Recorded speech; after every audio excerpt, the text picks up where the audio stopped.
6 நாட்களாக மாவட்டங்களோடு ஆய்வுக் கூட்டங்களை தொடர்ந்து நடத்தி இங்கிருந்து மூத்த அதிகாரிகள் ஐஏஎஸ் அதிகாரிகள் அந்த பணிகள் எல்லாம் உடன் பெரிய அளவுக்கு பாதிப்பு வந்ததாக இதுவரை செய்தி இல்லை. இது வந்தாலும் அதை சமாளிப்பதற்குரிய நடவடிக்கை எடுக்க இந்த அரசு தயாராக இருக்கிறது. தென்காசி பகுதிக்கு போகிறோம். திருநெல்வேலிக்கு ஏற்கனவே போயிட்டு வந்திருக்கிறாரு. மறுபடியும் திருச்சிக்கு பாதிப்பு வந்து மழை பெஞ்சதுனால அங்கே வந்திருக்கிறாரு. மறுபடியும் திருநெல்வேலி போக சொல்லியிருக்கிறோம். அதே மாதிரி பேரிடர் நிதி வந்து தொடர்ச்சியாக நம்ம கேட்டுட்டு இருக்கோம்.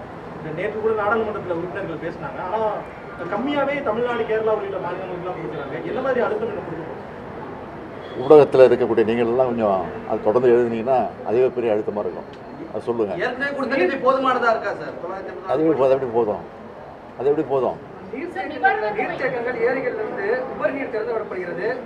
திறந்து விடப்படுவதற்கு முன்னெச்சரிக்கை நடவடிக்கைக்காக அலாம் கொடுக்கப்படுது.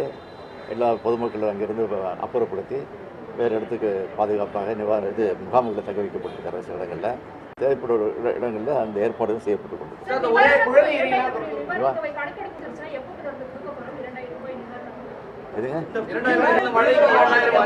கொடுத்துட்டு இருக்கமே, ஆல்மோஸ்ட் முடிஞ்சிடுச்சு.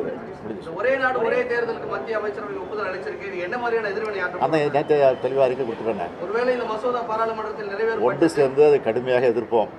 எங்களால் முடிந்த வரைக்கும் ஒன்று சேர்ந்து எல்லோரும் ஒன்று சேர்ந்து அதை கடுமையாக எதிர்ப்போம். இந்த கூட்டணி கட்சிகளோட மிகப்பெரிய போராட்டம் முன்னெடுக்கிற திட்டம் எதனா இருக்கா சார்?